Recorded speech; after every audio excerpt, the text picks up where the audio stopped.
저는 미국 투자자 중에서 이미 돌아가신 짐 사이먼 선생님과 윌리엄 오닐 선생님을 가장 존경하고 사랑하지만 살아계신 투자자 가운데서는 스탠리 드러켄밀러 선생님을 가장 사랑합니다.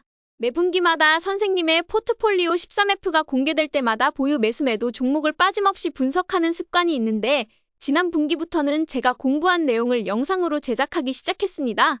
오늘도 현존하는 가장 위대한 트레이더로 불리는 드러켄밀러 선생님의 포트폴리오를 함께 살펴보도록 하겠습니다. 진정한 트레이더답게 드러켄밀러 선생님은 매 분기마다 과감히 많은 종목을 매도하시고 포트폴리오 회전율도 높습니다. 지난 4분기에는 16개 종목을 그대로 유지했고 22개 종목을 추가 매수하셨고 21개 종목을 새로 추가했으며 19개 종목을 완전히 매도하고 15개 종목을 부분 매도하셨습니다. 지난 3년, 즉 2021년 4분기부터 S&P 500이 23% 상승하는 동안 선생님의 포트폴리오는 무려 80%라는 경이로운 수익률을 기록했습니다. 특히 2023년 초 시장을 꿰뚫는 안목으로 엔비디아를 일찌감치 매수해 막대한 수익을 얻은 뒤 과감히 매도한 점이 돋보입니다. 2024년 3분기와 비교했을 때 2024년 4분기 드러켄밀러 선생님의 포트폴리오에서 가장 큰 변화는 기술주 비중을 약 7% 줄이고 헬스케어 섹터 비중을 6% 늘렸으며 임의소비재 섹터 비중을 3% 늘린 점입니다. 그 결과 원래 2위였던 기술주 비중이 3위로 내려갔고 임의소비재 섹터가 2위로 올라서게 되었습니다. 현재 헬스케어 섹터가 가장 큰 비중을 차지하고 있습니다. 선생님이 보유 중인 상위 5개 종목 중 여전히 포트폴리오의 15% 이상을 차지하면서 매수나 매도 없이 유지된 종목은 너테라입니다. 이 기업은 임산부의 비침습 유전자 검사와 암진단 검사로 유명한 헬스케어 회사로 선생님 포트폴리오에서 가장 큰 비중을 차지하고 있습니다. 2위는 레이저와 광학 부품을 만드는 커헤런트로 비중이 두 번째로 높지만 일부 물량을 매도하셨습니다. 보유 비중 3위로는 항공기 엔진이나 터빈 등에 들어가는 제어 시스템을 생산하는 우드워드 비중은 추가 매수로 늘리셨고 1900년대 초 설립되어 복제약 전문으로 알려진 이스라엘 기업 테이버 파마스유티컬은 선생님이 크게 매수하여 비중 4위로 올렸습니다. 쿠팡은 상당 부분 비중을 줄였음에도 여전히 5위를 유지합니다. 이외에도 제가 보유하고 있는 아마존, 일라이 릴리, 유나이티드 항공에 대한 매수도 진행하셨고 제가 자산 분배 차원에서 유일하게 투자 중인 미국 외국가인 아르헨티나에도 선생님께서 비중을 약간 늘리신 것으로 보아 제 생각과 일치하는 면이 많아 반가웠습니다. 이제 선생님의 신규 매수 종목들 중에서 평균 매수 단가를 추정하고 현재 매수 포인트가 있는지 살펴보겠습니다. 우선 선생님의 포트폴리오에서 비중 3위를 차지하고 추가 매수하신 우드워드 거버너를 살펴보겠습니다.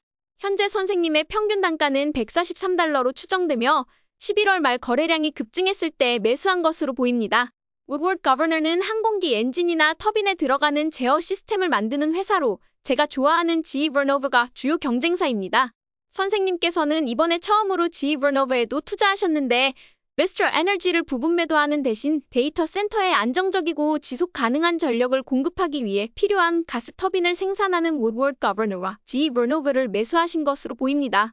우드워드 거버너의 실적은 크게 돋보이지 않지만 상승 모멘텀은 여전히 살아있어 관심 종목으로 지켜볼만 하다고 생각합니다. 하지만 저는 굳이 투자를 한다면 GE Vernova에 투자를 하겠습니다. 두 번째로 살펴볼 종목은 테이버 파마스유티컬 인더스트리즈입니다.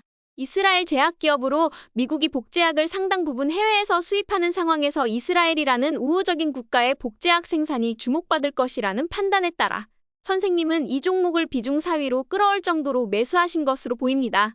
평균 단가는 18달러로 추정되지만 최근 급격한 매도세가 있었던 만큼 선생님이 이미 일부 물량을 정리했을 가능성도 있으므로 개인적으로는 아직 매수할 계획이 없습니다. 테이버 파마스유티컬의 연간 주당 순이익 증가율은 4% 정도로 예상되어 아직 뚜렷한 모멘텀을 보이진 않는다고 판단되므로 일단 관심 종목으로 넣어두고 지켜보겠습니다.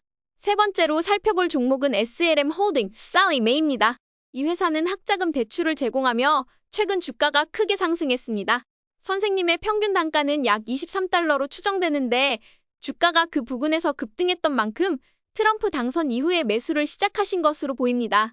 경쟁사로는 업스타트와 소파이 테크놀로지스가 있고 이 두 주식에 비해서는 모멘텀이 다소 약하지만 관심 종목에 넣어두고 지켜보기에 나쁘지 않은 선택이라 생각합니다. 네 번째로 살펴볼 종목은 유나이티드 에어라인즈입니다. 선생님은 이 종목의 주식뿐 아니라 콜옵션도 매수하셨고 델타와 아메리칸 에어라인의 콜옵션을 매수하셨던 만큼 항공 주식들 중에서 유나이티드 에어라인즈를 가장 좋아하시고 해지의 성격으로 경쟁사들의 콜옵션을 매수한 것으로 보입니다. 항공 ETF인 JETS가 최근 상승한 이유를 짐작할 수 있는 대목이죠. 선생님의 평균 단가는 76.5달러가량으로 추정되는데 당시 큰 거래량이 동반된 것을 보면 누가 매수했는지 알 수 있었던 듯합니다. 작년 9월 초 50일 이동평균선을 돌파했을 때가 매수 타이밍으로 최적이었고 현재는 12월부터 횡보 중이므로 당장 진입하기보다는 돌파 시점을 기다리는 것이 좋아 보입니다. 아직은 횡보 단계로 보입니다. 다섯 번째로 살펴볼 종목은 아마존입니다. 선생님의 평균 단가는 199달러로 추정되는데 당시 거래량이 크게 증가했던 점으로 미뤄보아 그 시점에 매수하신 것으로 보입니다. 9월 초 50일 이동평균선 돌파 때 헤지펀드 자금이 대거 들어갔을 것이라 예상했는데 이후 선생님이 추가 매수해 주가를 지지해주는 모습이 확인됩니다. 선생님의 매수 덕분에 이제 아마존의 지지선은 최소 200달러로 생각하는 게 좋아 보이고 이커머스 1위, 클라우드 1위, 스트리밍, 헬스케어까지 확장하고 있는 기업이므로 장기 보유 관점이 유효하다고 생각합니다. 특히 이제 월마트를 꺾고 미국 주식들 중 매출 1위를 곧 등극할 예정이기 때문에 앞으로도 성장이 기대되는 회사입니다. 여섯 번째로 살펴볼 종목은 일라이릴리입니다. 선생님께서 이 종목을 3분기에 매도하셨다가 다시 매수하신 것으로 보이는데 최근 200일 이동평균선을 재돌파하며 오젠픽을 만드는 노보 노디스크와 달리 주가가 치고 올라가려는 모습을 보이고 있습니다. 선생님은 현재 물린 것으로 보입니다. 특히 힘스앤헐스가 일라이릴리의 비만약인 젯바운드를 주요 비만 치료제로 판매하고 있고 다양한 신약 파이프라인을 보유하고 있으므로 다시 반등 모멘텀이 나타난다면 관심 종목에 추가해 지켜볼 만하다고 생각합니다. 일곱 번째로 살펴볼 종목은 아르헨티나 ETF입니다. 저도 선생님 덕분에 알게 된 사실인데 아르헨티나의 대통령이 바뀐 이후 인플레이션이 줄어들고 점차 살기 좋은 나라로 변화하는 모습이 보이면서 선생님께서는 아르헨티나에 대해 여러 번 언급하셨습니다. 이번에도 추가 매수를 하신 것으로 보입니다. 역시 미국 외에 살펴볼 만한 투자처 중에서는 다시 한번 턴어라운드를 이루고 있는 아르헨티나가 가장 유망하다고 생각합니다. 선생님의 평균 단가는 63달러로 추정되며 현재 상당한 수익을 내고 있을 것으로 보입니다. 이처럼 선생님께서 매수하신 종목 중 우리가 알아둬야 할 종목들을 살펴봤는데요. 이번에는 선생님께서 매도하신 종목 중에서 굳이 따라 매도할 필요가 없어 보이는 3개 종목을 살펴보겠습니다. 먼저 Flutter Entertainment입니다. 이는 드래프트킹의 경쟁사로 작년부터 많은 모멘텀을 보여왔는데 지난주 금요일 드래프트킹의 호실적으로 3개월간의 횡보를 끝내고 돌파했습니다. 올해 주당순이익이 무려 2762% 증가할 것으로 예상되는 상황에서 선생님이 매도했다고 해서 실적이 좋은 이 회사를 반드시 매도할 이유는 없다고 봅니다. 오히려 관심 종목에 추가해 주가 흐름을 지켜보는 편이 낫다고 생각합니다. 두 번째로 선생님께서 전량 매도하셨지만 제가 매도하지 않을 종목은 브로드컴입니다.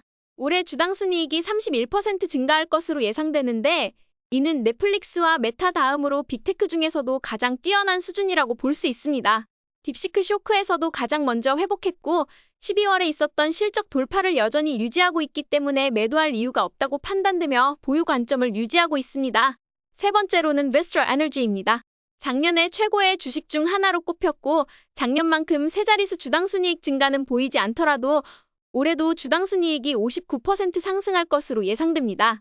에너지 공급주를 굳이 매도할 이유는 없어 보이며 50일 이동평균선 부근에 올 때마다 AI 에너지 관련주인 Constellation Energy나 Vistra Energy 중 하나를 보유하는 것이 좋다고 생각합니다. 이번 영상에서는 스탠리 드러켄밀러 선생님의 4분기 포트폴리오를 살펴보며 관심 종목에 넣고 지켜봐야 할 종목과 선생님이 주목하는 트렌드를 알아봤습니다. 선생님은 바이오 섹터에 가장 주목하고 계시지만 바이오는 즉각적인 실적이 나오지 않는 경우가 많기 때문에 차트 위주의 모멘텀 투자가 중요하다고 봅니다. 그렇기 때문에 선생님이 매수한 종목들은 일단 관심 종목에 넣되 기술적 상승 모멘텀이 확인되지 않으면 매수하지 않을 계획입니다. 현재 바이오 섹터에서 가장 힘을 보여주는 종목은 힘스애널스와 템퍼스 AI인데 선생님은 최고로 핫한 주식보다는 1년에서 2년 먼저 항상 주식을 발굴하시는 만큼 선생님의 포트폴리오 변화에서 바이오가 얼마나 중요한지 AI를 통한 신약 개발이 얼마나 불모지인지 다시 한번 생각해보고 캐시우드 언니가 선택한 바이오텍이나 바이오 종목을 살펴보면서 개별 주식을 공부해 나가면 될 것 같습니다. 선생님이 매수하신 다른 종목들도 모두 관심 종목으로 분류하고 매일 모델을 돌려 기술적 매수 기회가 보이면 앞으로 실전 투자일지 영상에서 지속적으로 공유해드리겠습니다. 오늘도 저희 전략이 재미있으셨다면 좋아요와 구독 버튼 눌러주세요. 눌러주세요. 지금까지 방구석 헤지펀드 매니저 라일라였습니다. 감사합니다.